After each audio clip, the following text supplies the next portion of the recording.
welcome to the Horniman Museum. My name's Graz and I'm the school's learning officer here. This room is one of our teaching rooms. It's the hands-on base and it holds our handling collection, which is a very, very special collection to us because absolutely everything in this room can be touched or can be played or tried on by everybody visiting the museum. We open it during the week for school groups visiting, and then also on the weekends we open it for family groups and community groups as well. So this room houses lots of things from across the collections, but we've got quite a strong anthropology collection, so we've got lots of costumes, which you can see behind me here. We've got masks and puppets and things from all over the world that are used in everybody's everyday lives.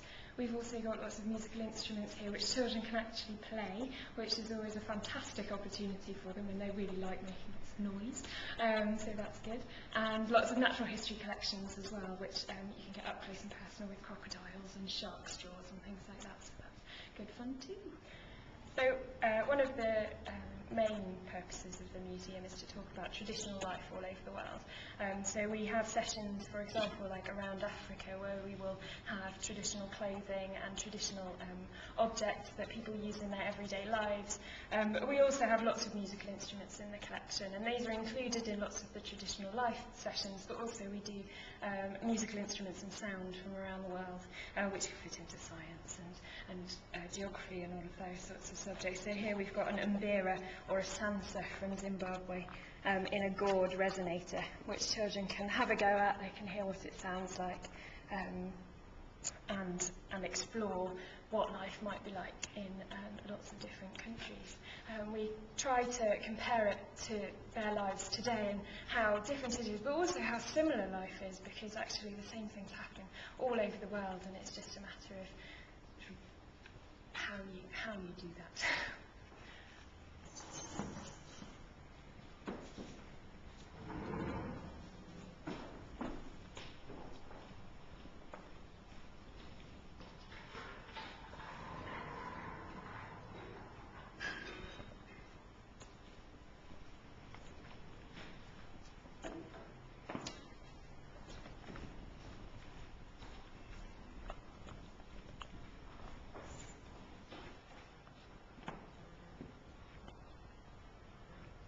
So these are some objects from our Music from India session, which looks at musical instruments from India, but also the culture that they sit in as well. So thinking about how people use those musical instruments in their everyday life. There's again an opportunity in this session for dressing up. We've got some saris that children can try on.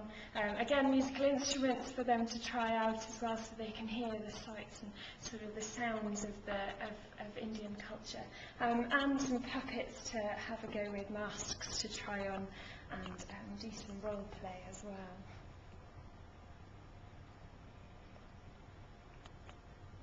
You were telling me something about the sitar earlier when you took it out of the box. Yes, unfortunately, this being a handling collection, we do actually expect things to get broken, and occasionally they do, and this isn't a big deal. We've got a wonderful conservation team here who help us out with tremendous amounts, and a good team of people who fix lots of our objects. So, I think that one of the main things to sort of tell teachers about, is that we do expect things to get broken. It isn't a disaster if they do. And actually it means that people are having fun. It means that they're enthusiastic about things. It means that they're really having a really close look at it, sometimes maybe a bit too close.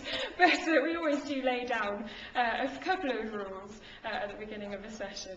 But it isn't a huge disaster if things like that happen. So we can cater for all age groups here at the museum, but obviously we can't be experts in everything. There are about 3,000 objects in this room.